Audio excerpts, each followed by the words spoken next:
Bienvenidos a un nuevo vídeo. Hoy volvemos a los salones recreativos para hablar de una de las compañías más importantes en este mundillo. Vamos a empezar desde el principio. En 1984 el equipo de desarrollo lo formaban 8 personas, 4 trabajaban en Bulgus, que fue su primer lanzamiento, y las otras 4 en Sonson. En esta primera etapa lanzaron 3 arcades bastante interesantes para ser su inicio. Lo curioso es que en aquellos primeros desarrolladores hacían prácticamente de todo. No solo diseñaban los juegos, también dibujaban ilustraciones, pósteres promocionales, incluso material publicitario. Desde luego eran tiempos muy distintos a los actuales. Y ya que hablamos de esos inicios, os quiero contar una curiosidad que pocos conocen. Capcom lanzó un simpático arcade de puzzles con temática de piratas que solo salió en Japón. ¿Y sabéis qué? Pues ese juego es importante porque en él aparece por primera vez el famoso símbolo Yashichi, esa especie de estrella que luego veríamos en muchísimos juegos de Capcom como icono de salud o de puntos extra, un pequeño detalle que se convirtió en todo un emblema de la compañía. Y todo esto ocurría en unas oficinas muy humildes.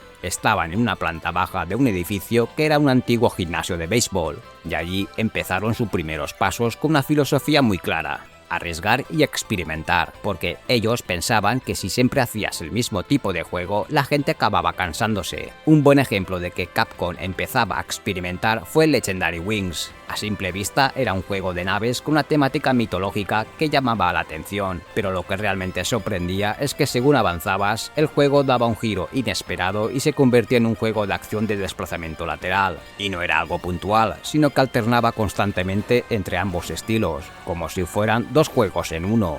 Otro arcade interesante donde se notaba que estaban experimentando era Section Z. Aquí te podías mover en 2 direcciones, todo como si fuera un laberinto espacial, y los niveles estaban tan bien hechos que tienes que ir con 1000 ojos para poder sobrevivir. En los 80 encontramos algunos arcades muy olvidados, y la cuestión es que en algunos juegos no estuvieron muy acertados en lo que se refiere a picos de dificultad y sobre todo en la jugabilidad. Aquí os traigo algunos ejemplos como Trojan. A primera vista es muy interesante, pero tal como avanza se convierte en un juego muy difícil de dominar. Digamos que en los recreativos mucha gente no echaba monedas a esta máquina porque estaba fuera del jugador promedio. Eso es algo que Capcom más adelante corregiría. Pero os traigo más ejemplos. The Speed Rambler. Buenas ideas, pero un dolor de muelas para dominarlo. O Avengers, un beat'em up con vista cenital que no parece de ellos, pero sí, es una máquina de Capcom. Recuerdo haberlo jugado en los recreativos de mi barrio, pero claro, echabas 5 duros porque te gustaba la temática, pero cuando pasabas del primer nivel, que era el más asequible, la cosa acababa siendo una mala experiencia. Todo lo contrario podemos decir de uno de los mejores juegos de disparos de Capcom. Un Ranagan del oeste que se jugaba de escándalo gracias a un control con 3 botones que te permitía disparar a la izquierda, a la derecha o al centro mientras te movías con el joystick en 8 direcciones. Una auténtica pasada, era adictivo a rabiar y súper rejugable. Y lo mejor es que no era solo disparar a lo loco, tenía ese puntazo de ir recogiendo las recompensas de los carteles de Se Busca para conseguir extras y comprar mejores armas. Cada forajido tenía su propio patrón de ataque, obligándote a aprenderte el juego al dedillo. No era un juego de gatillo fácil porque sí, tenía una personalidad brutal y se notaba en cada partida que estabas ante algo especial.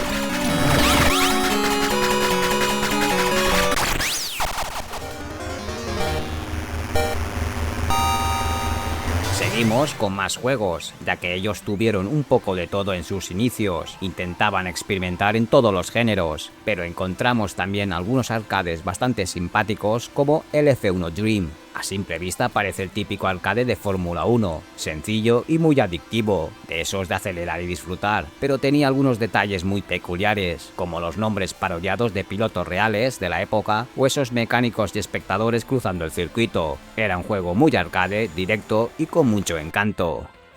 Más títulos interesantes de Capcom, por ejemplo Last Duel, donde empezabas conduciendo un vehículo futurista y en mitad de la fase te encontrabas pilotando una nave. Es un poco la idea que resume cómo entendía Capcom el desarrollo. Si podían sorprender al jugador rompiendo las reglas de un género, lo hacían sin pensárselo dos veces. Y seguimos ahora con un caso más curioso que pasó con Let's Storm y Mad Gear. A simple vista parecen dos juegos distintos, pero en realidad están estrechamente relacionados dependiendo de la versión a la que juegas. Let's Storm proponía alternar entre un coche y una motocicleta futurista durante la partida. En cambio, en la versión Mad Gear apostó por una estética mucho más agresiva y postapocalíptica. En aquellos años había mucho tirón en el público occidental con películas como Mad Max 2 y claro, Capcom, como buena compañía, quería aprovechar ese tirón, así que cambiaron el nombre, la temática y hasta el diseño para adaptarlo mejor al público. Y ojo a este dato, porque el nombre de Mad Gear les gustó tanto en las oficinas de Osaka que solo un año después decidieron reciclarlo para bautizar a la banda de villanos más famosa de los videojuegos,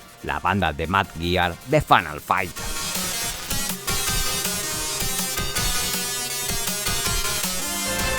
En deportes, Capcom es de esas compañías que en arcade no les prestó mucha atención. Encontramos un juego de béisbol, por tirón que tenía este deporte en Japón, pero seguramente ni lo conocías. Y el otro, Sports Club, otro juego raro de Capcom, solo puedo decir que recuerdo haberlo jugado en los recreativos y bueno, no son malos juegos, pero son simplones que parecía que iban dirigidos a un público más juvenil. Y en el género de los puzzles pasó lo mismo. Intentaron algunas típicas propuestas como una especie de Arkanoid llamado Block Block. Yo os recomiendo darle una oportunidad porque es bastante disfrutable. También está Nikis, otro arcade bastante desconocido, muy similar a Puyo Puyo. Tiene personajes bonitos, pero el juego es bastante básico, ya que solo tiene un modo para un jugador y no he encontrado la forma de jugar contra un oponente controlado por la CPU. Y por último cerramos el apartado de juegos más desconocidos de Capcom con Gulumpa, un prototipo desarrollado para la CPS-1 que nunca llegó a lanzarse comercialmente. Apenas existen unas pocas placas y la información sobre su desarrollo es muy escasa, lo que lo ha convertido con los años en una de las mayores rarezas de Capcom.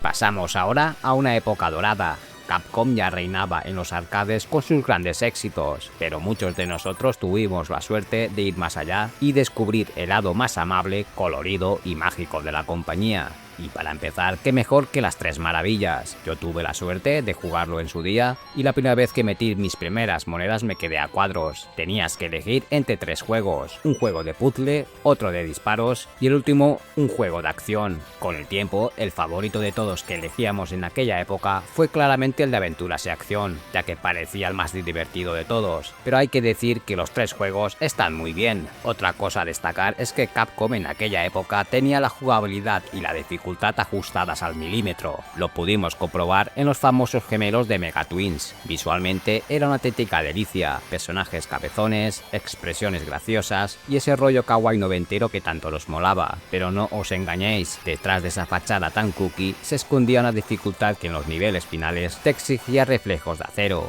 Eso sí, una vez que le pillabas el truco, te lo podías terminar con 5 duros. Eso decía mucho de lo bien que estaba haciendo las cosas Capcom en aquella época. Y no me quiero olvidar tampoco de un arcade más difícil de ver, Nemo, no confundir con el juego de la NES, que es una versión muy diferente al arcade.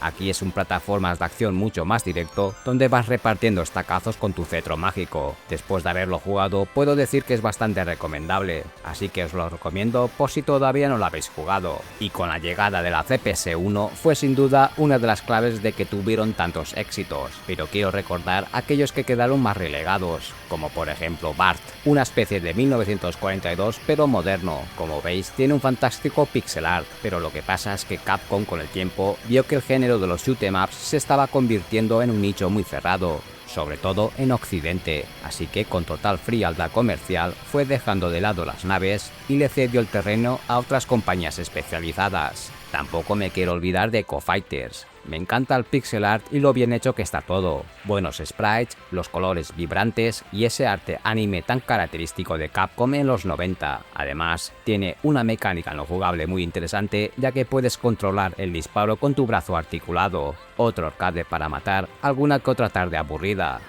Seguimos y aún os traigo más juegos, y es que me faltan por repasar los géneros más importantes de la compañía. Está claro que aquí hay títulos y éxitos muy conocidos, así que me centraré en los más olvidados de la compañía. Y en los beat'em-ups de olvidados en este género hay una saga mítica que a veces no recibe todo el cariño que merece en Occidente. Hablo de Dynasty Wars. Fue el primer gran éxito real de la compañía en el género y un auténtico fenómeno de masas en Asia. Los combates se hacían completamente a caballo, mezclando las luchas con toques de RPG. La fórmula se perfeccionó 3 años después con su secuela directa, el juegazo Warriors of Fate. Aquí los héroes ya podían luchar a pie y es un fantástico arcade para jugar en compañía, y sin duda es otra de las buenas recomendaciones en este vídeo. Tampoco nos podemos olvidar de su último gran beat'em up, Battle Circuit, muy difícil de ver en arcades, ya que su lanzamiento fue muy limitado, nunca llegó a distribuirse en Norteamérica, tampoco tuvo un port para consolas domésticas en su época, y eso hizo que muy poca gente pudiera disfrutarlo.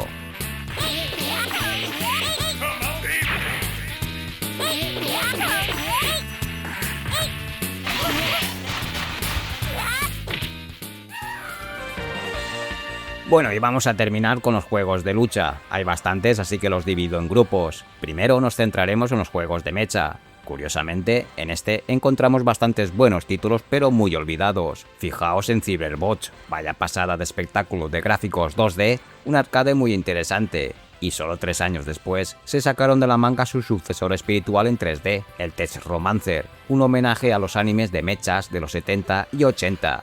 Con transformaciones, ataques definitivos que partían la pantalla y una jugabilidad muy directa. Y curiosamente Capcom también lanzó en la Sega Naomi un juego de batallas de Gundam, y si eres fan de esta serie quizás este arcade merece que le des una buena oportunidad, ya que es bastante espectacular y desconocido dentro del catálogo de Capcom.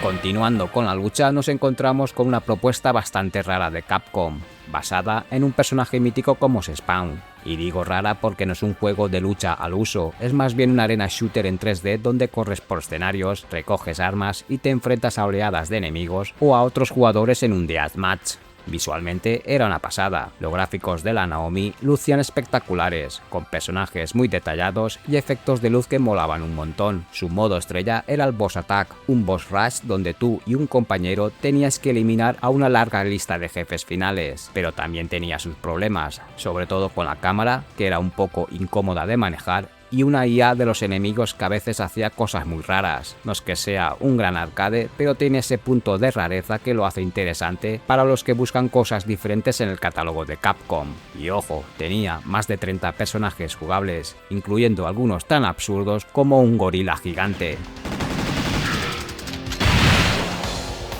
Y viajamos directamente a 1996. Fue un año clave ya que nacía la mítica CPS-3, un hardware bestial que buscaba llevar las 2 dimensiones al límite absoluto, y el primerísimo título en estrenar este monstruo fue Red Earth, una rareza con ambientación de fantasía medieval que te dejaba de piedra por el tamaño colosal de los personajes, y unas animaciones que parecían dibujos animados en movimiento. Lo que pasa es que este arcade quedó en el olvido, ya que esta placa era muy cara y súper compleja de mantener para los dueños de los salones, y encima quedó eclipsado con la tercera entrega de Street Fighter, convirtiéndose con los años en una auténtica joya de culto.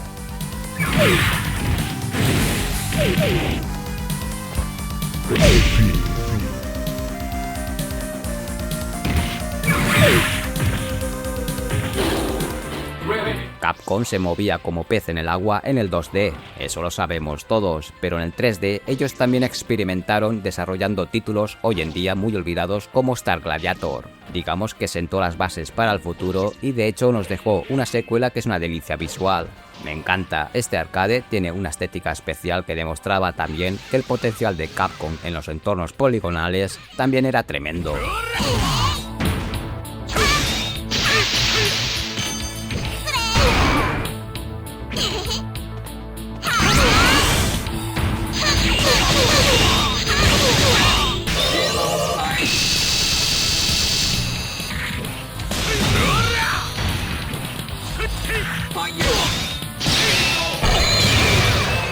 Y me voy a despedir con uno de mis favoritos de esta compañía. Y este arcade es Pocket Fighter. Sé que muchos lo conocen, pero es de esos juegos que siempre se olvidan, ya sea por su aspecto un poco infantil, pero para nada, es un juego accesible para todo el mundo y es muy divertido. Es de esos juegos de lucha que te sorprenden por las mecánicas jugables. Ibas recogiendo gemas de colores para potenciar tus ataques especiales y los personajes cambiaban de disfraz en mitad de los combos, haciendo parodias de otros juegos de la compañía. Un gran arcade en cuanto a creatividad y cachondeo que seguramente muchos de nosotros pudimos disfrutar de aquellos grandes días en los recreativos. Una época irrepetible donde Capcom arriesgaba, experimentaba y nos demostraba que ganara o perdiera monedas nunca tenía miedo de romper sus propios moldes. Y esta frase resume un poco lo que quería decir en este vídeo. Hemos explorado esos otros juegos arcade más olvidados de Capcom, pero que forman parte de su historia y por supuesto sirvieron para que esta compañía tuviera una trayectoria de éxitos. Muchos los pudimos disfrutar en los recreativos, pero seguramente habréis descubierto alguno que no. Así que espero que os haya gustado este vídeo, dejad un buen like y compartid si veis que puede interesar a más gente y hasta un próximo vídeo. ¡Hasta luego!